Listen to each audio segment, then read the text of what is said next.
100,000 Democrats basically voted for nobody in last week's Michigan primary. Let's talk about it.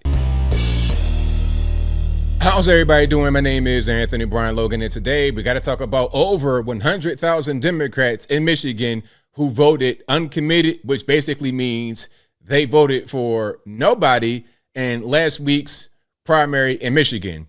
Now, this is very interesting because on the Republican side, there were only 33,000 uncommitted votes compared to 100,000 on the Democrat side. And of course, Trump won the Michigan primary. He pretty much stomped Biden into wine, in my humble opinion. We'll get into the specific numbers in a minute.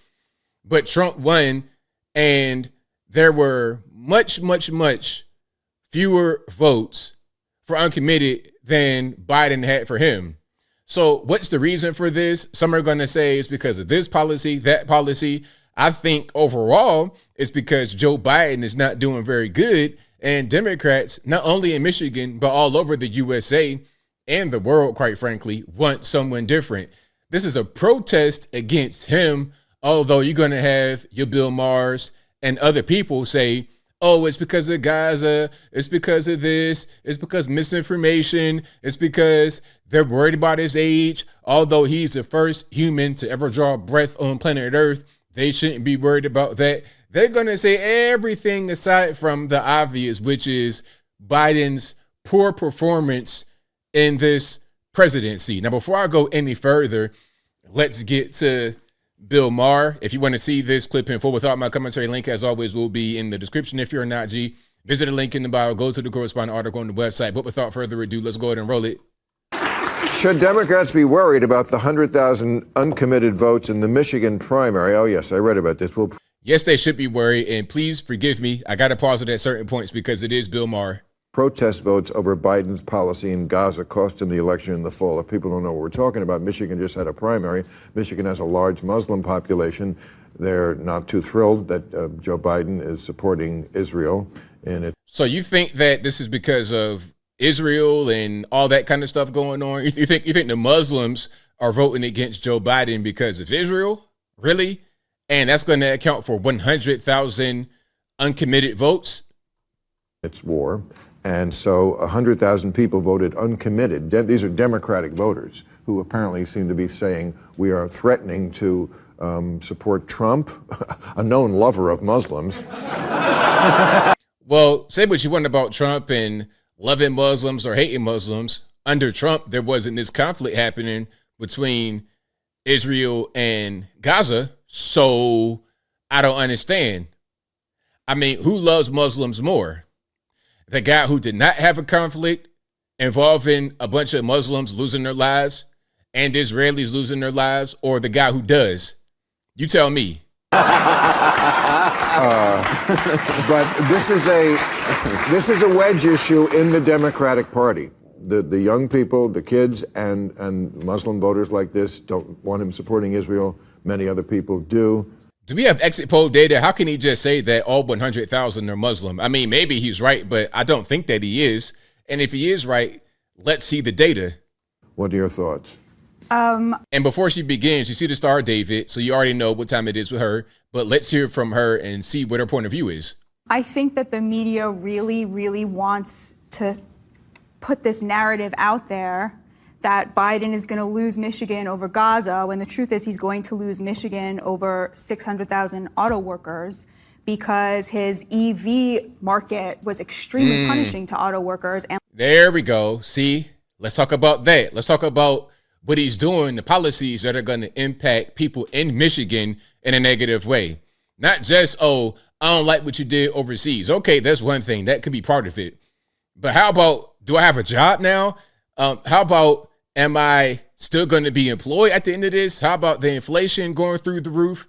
Those things matter. Just like when they said learn the code to people in Appalachia, West Virginia, Ohio, Pennsylvania, my neck of the woods. When they said that, that was a thing that really hurt them in that election. But I digress. And like we said earlier, there's been this big realignment where working class Americans are very much on the Trump train, people who used to be Democrats and used to vote for Democrats. And rather than admit that, this outrage that Democrats lost the working class vote and try to figure out how we can appeal to them again, they're looking for excuses and other things to blame, like, oh, this war in Gaza, or they'll call them deplorables, or they'll call them racists.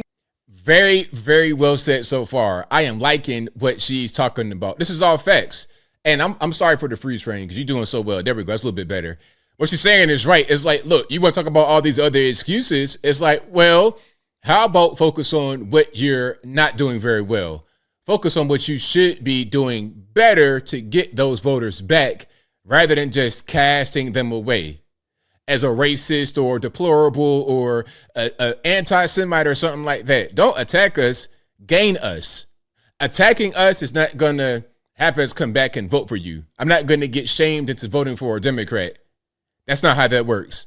Because they don't want to admit that Trump has picked up a lot of the policies that used to be Democratic policies in the 90s, like controlling the border, for example. The idea that an open border and mass migration is extremely punishing to the working class. It drives 100%. Now, before she continues, I'm sorry for the constant pausing, but it's Bill Maher. What she's saying is right on point.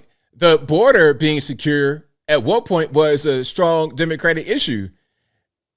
Joe Biden will run on that, Barack Obama, Nancy Pelosi, Chuck Schumer. They will all talk about having a strong border and barriers and all types of stuff. But now it's come one, come all. I wonder why they changed.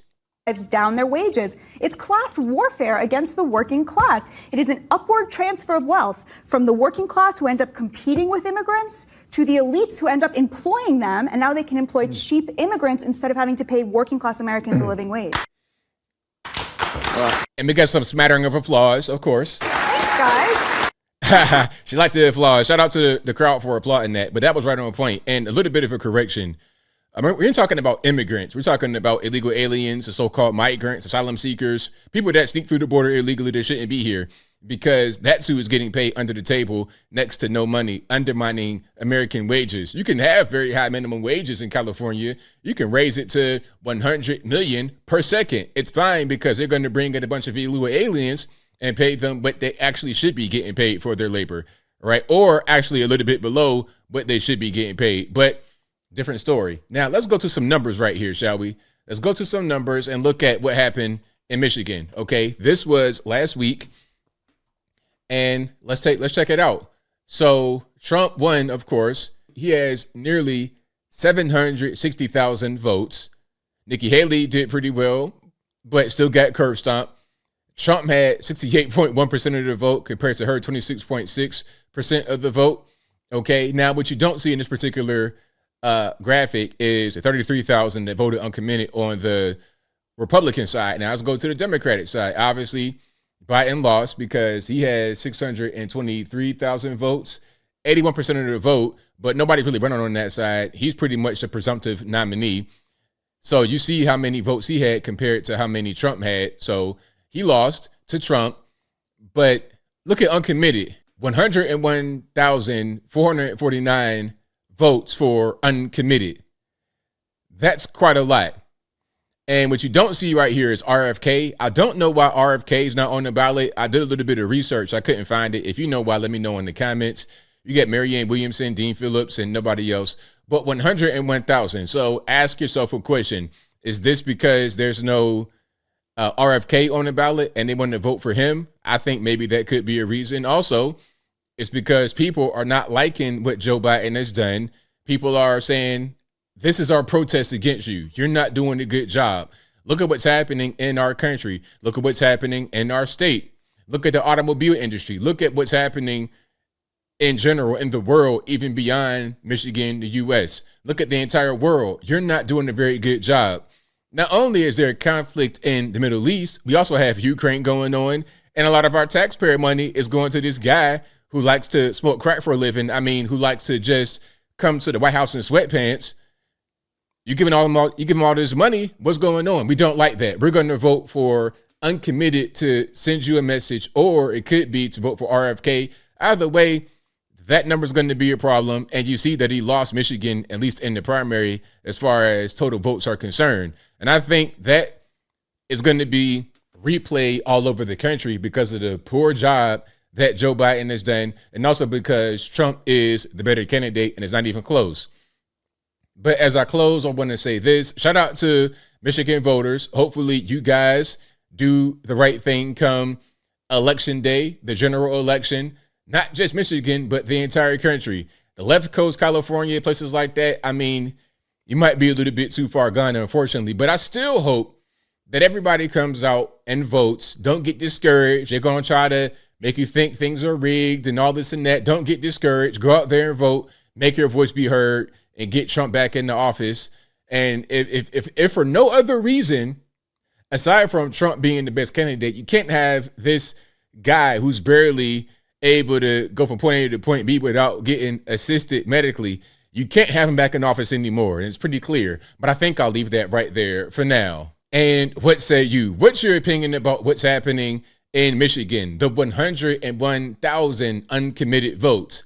Is it because they want to have RFK? Is it a protest against Biden? If it's a protest against Biden, then why? Is it because of Israel? Is it because of what's happening in Michigan, the U.S., the entire presidency not being good? Whatever your thoughts are, let me know in the comments below. You guys know where I'm at. I think the reason why Biden lost the primary and the reason why there's 101,000 uncommitted, basically voting for nobody, is because he's not doing a good job and everybody can see it. That same pattern is going to show all over the country, whether it makes for a big victory for Trump or a narrow defeat in certain parts of the country, left coast, for example. Regardless of what, you're going to see people going against the incumbent because he's not doing a good job. And quite frankly, he was never cut out for the job to begin with. But whatever your thoughts are, please let me know in the comments below. And that's all I got to say for this video. If you like what you heard, please comment, rate, share, and subscribe. Peace.